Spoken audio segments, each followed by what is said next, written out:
ವಿಜಯಪುರ ಜಿಲ್ಲೆಯ ಸಿಂದಗಿ ತಾಲೂಕಿನ ಹಿಕ್ಕನಗುತ್ತಿ ಗ್ರಾಮದಲ್ಲಿ ಸರಾಯಿ ಬಂದ್ ಮಾಡಬೇಕು ಅಂತ ಹೇಳಿ ಹಿಕ್ಕನಗುತ್ತಿ ಗ್ರಾಮದ ಹೆಣ್ಣು ಮಕ್ಕಳು ಗೋಳಾಟ ತೋಡಿಕೊಂಡಿದ್ದಾರೆ. ಸಿಂದಗಿ ಮತಕ್ಷೇತ್ರದ ಶಾಸಕ ಅಶೋಕ್ ಮನಗೂಳಿ ಅವರು ಹೆಣ್ಣು ಮಕ್ಕಳಿಗೆ ಒಂದು ವಾರದಲ್ಲಿ ಸರಾಯಿ ಬಂದ್ ಮಾಡಿಸುವುದಾಗಿ ಭರವಸೆಯನ್ನು ನೀಡಿದ್ದಾರೆ.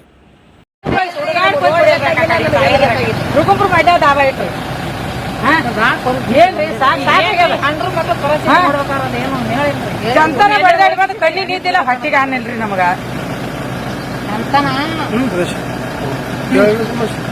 ನಮಗೇನು ಬೇಕಾಗಿಲ್ಲ, ನಿಮ್ ರೋಡ್ ಬೇಕಾಗಿಲ್ಲ, ಹೌದ್ರಿ. ಕರೆ ದಾರು ಕೈ ರೋಡ್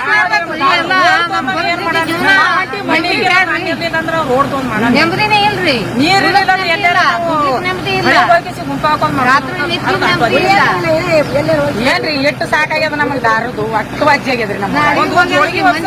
ಯಾರಾದ್ರೂ ನೀಡ್ತಾರ ನೀಡ್ತಾರ ಉಂಡು ಬರ್ತಿದ್ದೇವ್ರಿ. ಅಷ್ಟು ಸಾಕಾಗ್ಯದ. ಮಾಡಿಸ್ತೀನಿ ನೋಡ್ರಿ ನೋಡ್ರಿ ಕೈ ಜೋಡಿಸ್ಕೊಡ. ಚಲೋ ಕೆಲಸ ಹೇಳಿ ನೀ ಇದಿಲ್ಲ, ಒಳ್ಳೆ ಕೆಲಸ ಅದು. ಕಣ್ಣ ನೀರ್ ತೆಗಿತಾರ ಅದಕ್ಕ ಕಿರಾಣಿ ಅಂಗಡಿ ಪೂರ ಮೊದಲ ಕಿರಾಣಿ ನಾ ಮಾಡಿಸ್ತೀನಿ ಒಂದ್ ವಾರನ ನಾ ಹೊಟ್ಟೆ ಎಲ್ಲ ಸರಿ ಮಾಡಿಸ್ತೀನಿ. ಆಯ್ತಿಲ್ಲ ನೋಡ್ರಿ